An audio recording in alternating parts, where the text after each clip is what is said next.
Bismillahirrahmanirrahim. Yang kedua adalah ittiba. Allah tidak akan bukakan pintu keberkatan setiap negeri kalau dia tidak ittiba kepada Nabi sallallahu alaihi wasallam.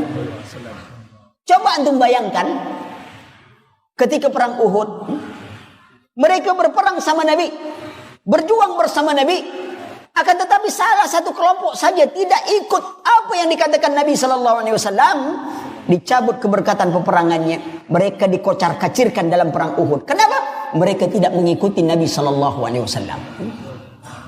Bagaimana kita dengan hidup dari jauh dari Nabi? Mungkinkah? Tak mungkin. Kalau kita ingin berkat, negeri kita ingin berkat, beriman, kemudian kita ikut di Rasulullah SAW, akan dibukakan keberkatan itu, baik untuk diri kita, ikhwan, maupun untuk negeri kita. Dibukakan itu keberkatan, kekuatan ittiba kepada Nabi SAW. Tapi apa yang terjadi hari ini? Syirik, khurafat, bid'ah, semuanya muncul. Antum bayangkan, kenapa bid'ah itu sangat dilarang? Sangat. Coba bayang, ada orang sholat subuh 4 rakaat karena hari itu hari Ahad, dia libur. Yang satu lagi 12 rakaat. Hari itu hari libur, kita tanya, kok sholat subuh hari ini sampai 12? Oh iya, saya memang biasa kalau hari libur sholat saya agak panjang sedikit subuh nih, kata dia. Tapi kalau hari tak libur baru saya biasa-biasa saja 2. Tapi kalau hari libur agak tambah sedikit, kata dia, ini agak semangat sedikit badan 12. Diterima atau tidak? Banyak atau tidak? Banyak. Tapi tak diterima karena dia tidak berada di jalan tuntunan Allah Subhanahu wa taala. Maka itu hati-hati kita dalam amalan kita. Rasulullah sallallahu alaihi wasallam bersabda, kam min shaimin laisa lahu min siyamihi ila al-ju' wa la tasqam min qa'imin laisa lahu min qiyamihi ila sahar. Berapa banyaknya orang berpuasa tidak ada yang dapatkan puasanya kecuali lapar dan dahaga. Berapa banyaknya orang-orang yang bangun tengah malam tidak ada yang dapatkan bangun tengah malamnya kecuali hanya mengantuk saja nonton sepak bola. Besok paginya kenapa ngantuk? Salat malam, kata dia. Salat malam, tahajudnya cuma 2 rakaat, nontonnya 2 jam. Allah, laporannya salat malam. Betul-betul lah manusia ini aneh hidupnya. Nah, ittiba, kekuatan kita ittiba kepada Nabi sallallahu alaihi wasallam. Maka itu hadir dalam setiap majelis. Majelis ilmu, majelis yang penuh berkah. Kita hadir di dalamnya. Kita ingin ittiba kepada Nabi dan kita mengenal Nabi. Menyintai Nabi. Bagaimana kita akan menyintainya kalau kita tak mengenalnya? Apakah mengenal itu mesti dilihat? Tidak. Karena cinta itu tidak dari mata, ikhwan. Cinta itu dari hati, menjalar ke seluruh tubuh. Bukan cinta itu dari mata turun ke hati. Salah. Orang buta kan boleh juga menyintai orang. Memangnya orang buta tak boleh menyintai orang? Boleh kan? Jadi cinta itu dari hati. Ketika hatimu dipenuhkan dengan cinta, maka pandanganmu yang kau sebarkan adalah keindahan. Pendengaranmu adalah kebaikan. Lisanmu tidak berbicara tentangnya kecuali kebaikan itu. Berbeda apabila hatinya penuh dengan keburukan. Apapun yang kau lihat dari amalan saudaramu selalu buruk.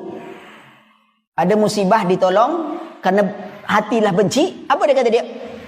Ente mau lihatkan kaya sama saya? Hah? Saya tak butuh bantuan. Salah kita bantu. Besok musibah lagi tak kita bantu. Ketemu lagi, ente memang korun ya. Bentang-bentang punya harta, tak mau bantu-bantu saya dalam musibah. Kemarin kita bantu, salah. Hari ini kita tak bantu, juga salah. Apa sebab? Karena pandangan hatinya penuh dengan keburukan. Pandanglah manusia dengan cinta. Itu dia. Bukan dari mata turun ke hati. Bukan. Itu pepatah salah, ikhwan. Antum Quran yang tak boleh disalahkan, pepatah salahkan aja sambil nyelam minum air, batal puasa bulan Ramadan. Iya, perhatikan itu. Banyak jalan menuju Roma. Ente mau kemana ke Roma? Hah? Kita kan ke umroh, banyak jalan ke untuk umroh baru mantap. Ke Roma ngapain kita jalan-jalan ke Roma? Orang kita orang Islam tak ada kebutuhan kita Roma tuh. Itu lihat, lurus saja. Nah, jadi cinta itu dari hati. Naik dia. Indah. Kita tidak nemui Rasulullah dan kita tidak melihat Rasulullah. Berhak tak kita menyintai? Bahkan wajib kita menyintai Rasulullah sallallahu alaihi wasallam. Di atas segalanya, walaupun kita tidak melihat. Nah, untuk menanamkan cinta ini, maka kita belajar tentang sirah Rasul. Bagaimana akhlaknya. Ini tidak nama semua artis hafal. Baru aja tersebut nama artis itulah terbayang wajah artis itu. Antum bisa bayang pun saking hafalnya itu tak. Apa yang dikerjakan Presiden Amerika, tahu dia hari itu tak. Tapi kalau ditanya, Rasulullah dia tak tahu tuh. Bayangkan antum. Apa kita tidak malu menyatakan cinta kepada Rasulullah, cinta kepada Allah? Malu kita sedikit ya akhi. In kana hubbuka haqqan fattabi'u. Kalau cintamu benar, engkau pasti mengikutinya. Karena layaknya setiap orang menyintai pasti selalu mengikuti apa yang ia cintai. Maka jangan berikan cinta itu kecuali kepada Allah dan Rasul. Kepada Allah dibuktikan dengan ittiba kepada Rasul sallallahu alaihi wasallam. Bolehkah menyintai lain? Boleh, dalam rangka cinta kepada Allah. Boleh menyintai anak, menyintai istri, itu sudah fitrah. Zuina lin-nasi hubus sahat minan nisa wal banina wal qanatiril muqantarah. Dihiasi manusia kecintaan kepada wanita, anak-anak, perhiasan itu sudah wajar. Maka itu antum juga kalau punya istri antum ingin perhiasan, jangan bilang kan tak wajar, wajar aja dia perempuan. Perhatikan ikhwan, ini kalau kita cinta kepada Rasulullah, ittiba kepada Rasul. Buktikan cinta kita dengan ittiba. Sami'na wa ata'na. Apa diberitakan Allah? Tapi bukti cinta kita itu ada tak? Sebatas mana kecintaan kita? Saya ulangi lagi contoh. Saya ulangi contoh berulang-ulang. Bagaimana orang dengan cintanya, dengan husnuzonnya datang ke tukang cukur. Begitu datang tukang cukur, Pak, potong rambut saya. Tukang cukur bilang, duduk. Antum berdiri atau duduk? Duduk antum, duduk. Kalau ditengoknya antum punya jabatan, dia tak sentuh antum, tapi dia pakai tenaga dalam. Maaf Pak, kata dia. Begini dia maaf Pak. Kepalanya miring sedikit. Miring kepala antum.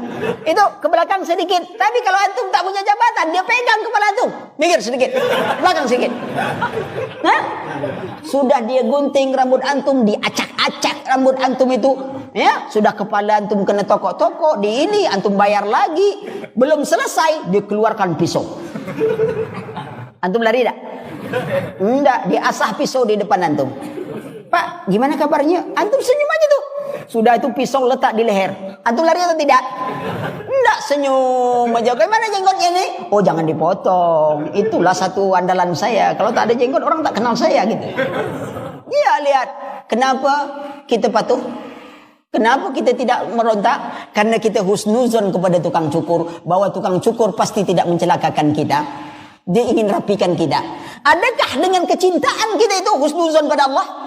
Bahwa apa saja yang diperintahkan Allah dan Rasulnya baik untuk kita. Apa yang dilarang oleh Allah dan Rasulnya buruk untuk kita. Atau kita ambil yang baik. Kita buang apa yang kita anggap buruk. Apa tu'minuna min ba'dil kitab wa takfuruna min ba'di. Apa kalian beriman kepada sebagian kitab dan engkar pada bagian yang lain? Tidak ada ganjaran yang demikian kecuali penghinaan kehidupan dunia. Kehinaan kita dapatkan. Iza tabaya'tum bil ina wa akhastum asnabal bakar wa raditu bizar'i wa taraktumul jihad fi sabilillah sallallahu alaikum zulla la tanzi'u hatta tarji'u ila dinikum. Kalau kalian sudah jual beli secara ina, bagian riba kecil nampaknya. Kalian senang pertanian, kalian senang peternakan, kalian tinggalkan berjuang di jalan Allah. Allah timpakan kehinaan pada kalian. Sampai kalian kembali kepada agama kalian.